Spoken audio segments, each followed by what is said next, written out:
puwedeng hulaan na 'yan nung mga iba, "Ay hulaan ko na lang 'to, total naman, eh, ano Yes, lang, yes. um, kung sino-sino lang ang puwede ko ilagay na pangalan dito." 'Di ba? At ang matindi do'n, Boss Mark, si Mary Grace Piatos, ang pirma niya Mary Grace Piatos din. Ano 'yun, kabobohan 'yun. 'Di Yun ba yung ano, yung AR niya, oo. pirma niya Mary Grace Piatos din. Bobo, dapat Yun wala yung kang pirma do'n, as yun much yung as possible. nahuli. Yun yung Oh, nahuli ni Attorney Legatan, oo, na dapat wala ka pong ligutan-ligutan, oo. dapat wala kang pirma do'n. Wala kang Oo. pirma do'n. Ang pirma mo do'n na sa logbook ng vault ng original identity. Yun, Mm. eh. Ngayon boss, nabalitaan mo na for sure yung sa 14 na marites na lang ang natira kasi yung 4 is ano na, eh, 'di ba? Brave Masasabi ko 14. oo, bumaliktad na, eh, 'di ba? Ah, Oh, yung oo, bumaliktad, eh, ang sinasabi nila ngayon na napangakuan sila ng malaking pera lang. oo, Na ano, nasabihan sila, "O oh. ganito, ganyan." Ngayon ano ano tingin mo, Ma'am Jo, shoutout po sa inyo, at Abing Sulit, ano tingin mo mangyayari doon sa kinaso ng ombudsman dito po, dito kay, kay, Congressman Martin Romualdez? Kasi Yan ang sinasabi ko, Uncle oo, Martin.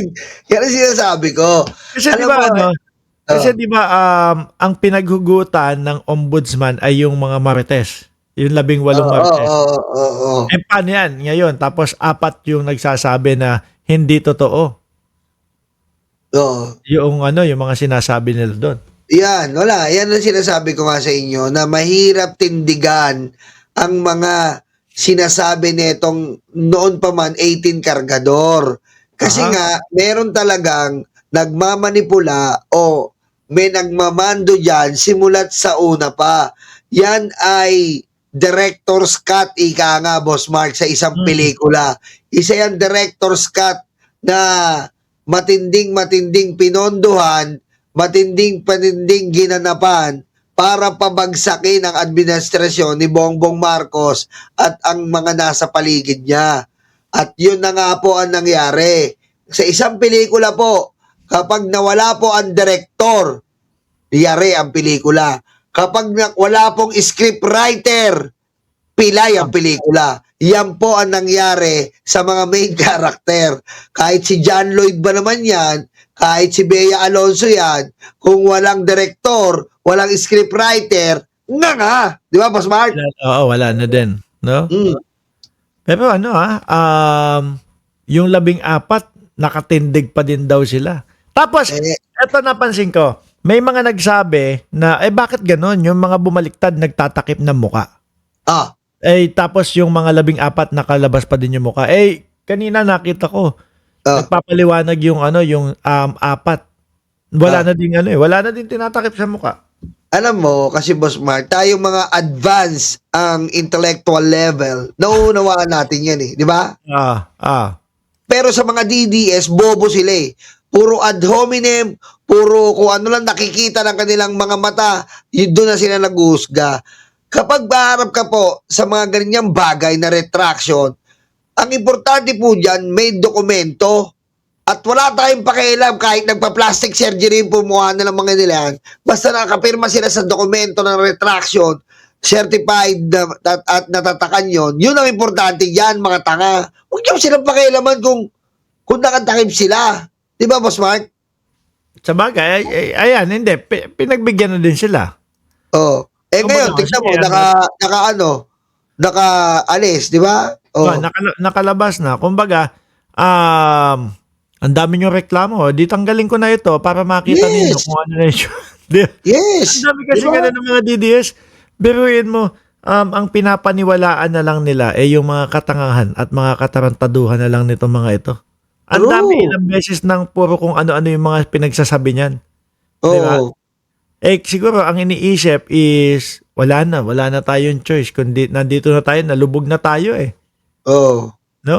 Hindi na makawala doon sa kumbaga sa sumpa ng mga Duterte, 'yun. Oo, wala. Alam mo, nakakalungkot man sa isipin na walang argumento, eh. Ang Mm, totoong may argumento rito ay yung mga nakukulong. na mga senador at mga alipores nila dahil sa sarili nilang kasalanan at mga pagnanakaw. Yun eh. Yun po yun eh. Tingnan mo, ito lang boss Mark, konting example lang. Itong Sige. si Mike Defensor, oh, una-una tatagi-tagi pa siya na wala siya kinalaman dyan sa 18 kargador. Pero in the later run, inamin niya rin na isa siya sa mga parte na sinimulan nila to kay Gutesa. Oh, after Gutesa, nag-fail, tinago nila kasi puro kahihiyan ang ginawa. Oh. Tapos, sinetap nila yon. Siyempre, merong si Gutesa as ex-marine, doon nila sinundan ng kwento. Doon nila binaybay yung istorya na peke. Oh, Gutesa, ex-marine. Then, lalabas ang iba-iba pang witness na marine kuno. Oh, doon pa lang po kaduda-duda na. 'Di ba? Nag-umpisa tayo sa Gutesa, matatapos tayo sa walang kwenta. Walang kwenta. Wala. Tingin ko mapapasura lang din. Anyway, Mapapasura. Boss Nyolo, alam ko magla-live ka after nito. Ano? Gagawan ka daw ng tawag dito? Ng live ni Boss Jordan G. Oh. No? Kasi magpapaalam na ako. Uy. Gagawan ka ng bagong live ni Boss Jordan G. No? Tapos, Sige. kasunod lang ho nito mga kababayan. In 15 minutes, naka-live na si Boss Nyolo. Sige, game. Mauna na ako, ha? Tulog ka na, ha? Okay. Dito pa din mo yan, ha? Sa Mark Ramos channel, mga Boss Chief. Dito, magla-live po tayo. Antayin niyo. In 15 minutes, naka-live na si Boss Nyolo. Magpapaalam na ako. Boss Mark, good night, ha? Makakasama Thank nyo you. Si Boss Nyolo. Okay, maraming salamat and God bless po sa atin lahat.